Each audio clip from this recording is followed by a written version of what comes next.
ये कैसे हो गया? मेरे मंत्र को फिर से किसी ने टोका। हम यहाँ क्या कर रहे हैं?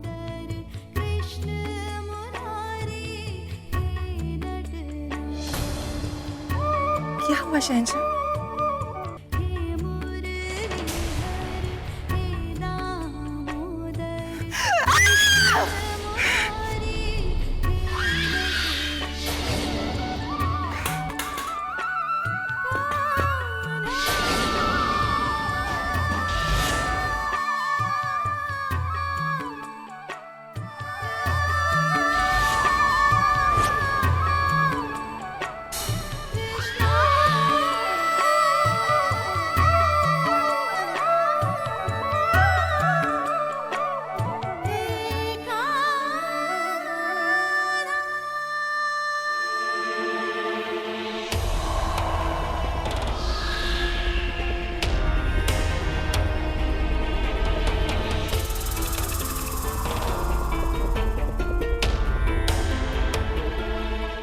हे कान्हा, हमने सदा आपसे अपने पति और अपने परिवार की शुभकामना की प्रार्थना की है।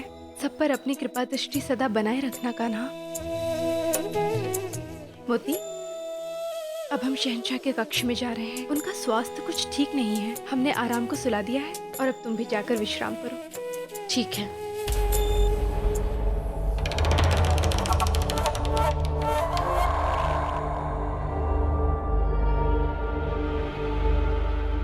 ये हो क्या गया है तुम्हें होशियार? कुछ भी बोले जा रहा है। रुकैया बेगम की तौहीन की है तूने। आप आ गई। अब आप ही हमारी रहनुमा हो हकीमा साहिबा, हमारी मसीहा हो। हमारा इलाज कर दीजिए हकीमा साहिबा, वरना हमारी जान यूं ही चली जाएगी। हमें दवा दे दीजिए, आपके हाथों में शफा है। मगर हुआ क्या है होशियार खान? किस मर्ज की दवा चाहिए बताओ तो। अरे तू क्या दवा देगी बच्चा? सारी दुनिया को चूरन की पुड़ियां बांटती रहती है और अपने आप को शाही हकीमा बोलती है। कभी शक्ल देखी अपने आईने में? अरे मर्द लगती है। तुझे देखकर तो इंसान बीमार हो जाए। बच्चों को डराने की चीज लगती है तू। बदतमीज, ऐसे बदसलूकी। हम छोड़ेंगे नहीं तुम्हें। हम जा रहे हैं अभी रुकैया बेगम के पास और उनसे कहेंगे उनका खास ख्वाजा सारा पागल हो गया है। अरे हाँ जा जा, कह दे उनसे, कौन डरता है? अरे अभी अभी 10 गालियां दे के आया उसे। या अल्लाह। शहंशाह, अब आपका स्नान भी हो गया है और हम भी आराम बानो को सुला आए हैं। अब हमारा सारा समय आपका। उठिए। हमें माफ कर दो लीला। हमें तुम्हारे कमरे में नहीं आना चाहिए था। हमें ऐसा नहीं करना चाहिए था। क्या आप लीला के कक्ष में गए थे? पर क्यों? हाँ जीजी सा, जीजू सा तुम्हारे कमरे में थे। लीला, तुम यहाँ? शहंशाह तुम्हारे कक्ष में क्यों आए थे? जीजू सा, आपने जीजी सा को बताया नहीं? आपने बताया नहीं कि आप हमारे कमरे में क्या कर रहे थे? क्यों आए थे हम वहाँ? जीजी सा, आप ना बिल्कुल ठीक कहती हैं। जीजू सा, आप ना आजकल बहुत मदिरा पीने लगे हो, इसलिए आपको कुछ याद ही नहीं रहता। भूल गए ना आप? आप हमारे कमरे में चौसर खेलने आए थे। क्या जीजू सा आप भी? वैसे जीजी सा, आपको एक राज की बात बताऊं? जब जीजू हारने लगे थे ना, तो नींद का बहाना करके वो वहां से चले गए। पर ये क्षमा क्यों मांग रहे थे? क्योंकि उन्हें लगा कि हमारी नींद खराब हो गई थी। वो तो अच्छा हुआ जीजी सा कि ये बीच में ही खेल छोड़ के चले गए, वरना आज तो मैं इन्हें हरा ही देती। क्यों जीजू? ये शहंशाह का चौसर का शौक भी ना। कई बार हमें भी देर रात तक जगाते हैं और खिलाते रहते हैं चौसर, फिर हार भी जाते हैं और हम पर गुस्सा भी करने लगते हैं। अच्छा लीला, तुम जाओ, हम सुबह बात करेंगे। ठीक है जीजी सा। शुभ रात्रि। शुभ रात्रि जीजू सा।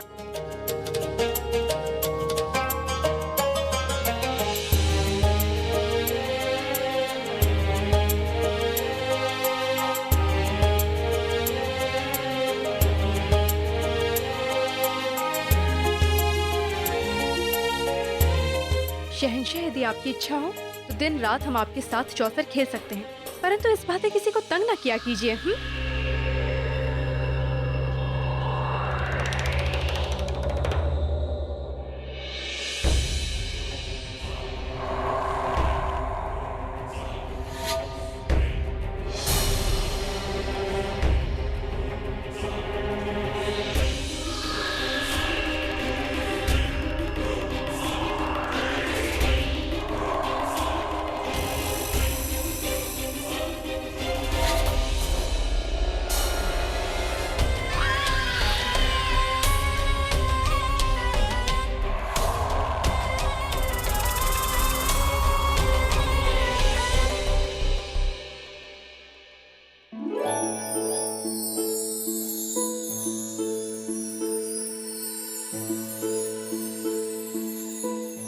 जोधा,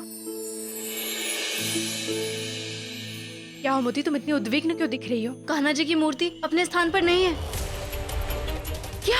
हाँ, ये दुस्साहस करने का प्रयास किसने किया मोती? किसने हमारी कान्हा की मूर्ति को छूने का अपराध किया? क्षमा कीजिए जोधा, परंतु ये अपराध कुंवरी लीला ने किया है। क्या कह रही हो तुम? तुम्हारा दिमाग तो खराब नहीं हो गया है? लीला ऐसा क्यों करेगी भला? उन्होंने ऐसा क्यों किया कि हमें नहीं पता, परंतु ये उन्होंने ही किया है। स्वयं आराम भानु ने उन्हें देखा है।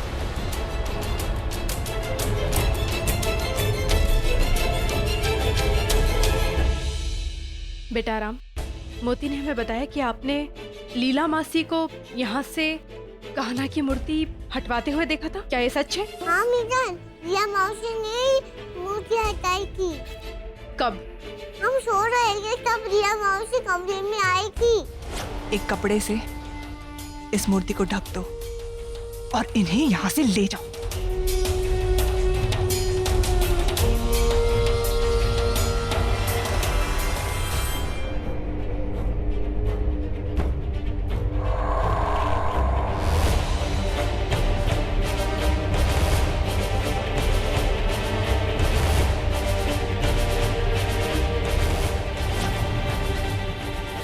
जोधा, कुछ तो गड़बड़ है। बात क्या है अभी पता चल जाएगी। मोती, तुम तुरंत लीला को यहाँ पर बुला कर लाओ, हमें उससे बात करनी है। जी।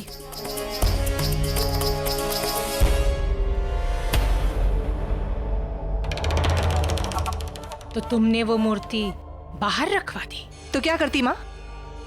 उस मूर्ति के कारण मैं वो नहीं कर पा रही थी जो मैं करना चाहती थी।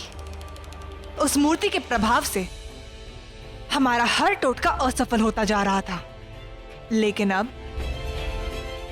मैंने अपने रास्ते के कांटे को हटा दिया है। अब कोई आरती नहीं होगी और हमारा हर टोटका सफल होता जाएगा, क्योंकि माँ, जलाल के बाल तो आज भी हमारे ही पास है। लेकिन अगले टोटके के लिए हमें अमावस्या तक रुकना पड़ेगा लाबोनी। तब तक मूर्ति गायब होने के सवाल का क्या जवाब दोगी? क्योंकि ये तो तय है कि उंगली तुम पर ही उठेगी।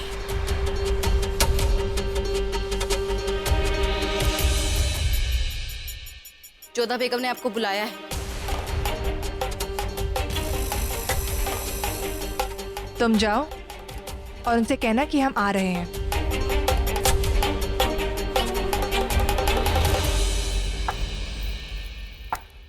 लो, उठ गई उंगली।